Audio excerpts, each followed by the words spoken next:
Заслуженных работников системы образования Сибая, учащиеся школы номер 8, встречали радостными словами приветствия и поздравлений. Почетные гости мероприятия посвятили всю свою жизнь воспитанию и обучению молодого поколения. Некоторым из присутствующих педагогов-ветеранов исполнилось по 80, 85 и 90 лет. Именно эти юбилейные даты и стали поводом для торжественного собрания. Конечно, школа, она не была еще оборудована. Мы первые учителя, которые пришли сюда, таскали стулья, столы, оборудовали, оформляли. В общем, так начиналась наша трудовая жизнь. И в этой школе проработала, вот я уже сказала, сколько лет.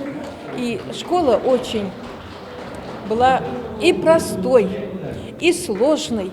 Были все проблемы были, но мы их преодолевали. И преодолевали, с достоинством. Продержались, хороших учеников воспитали.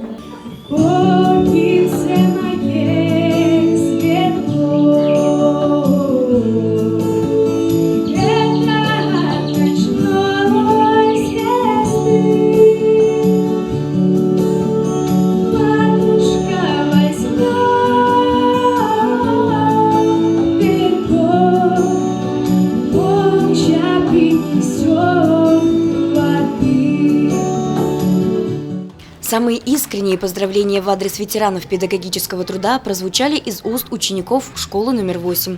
Юные таланты подарили гостям свои хореографические и вокальные номера, после чего вручили заслуженным педагогам букеты цветов в знак уважения и признательности за их любовь и труд, вложенные в многочисленных воспитанников. Евдокия Титаренко, Радмир Сингулов, Гульгина Раскильдина, телекомпания СТВ.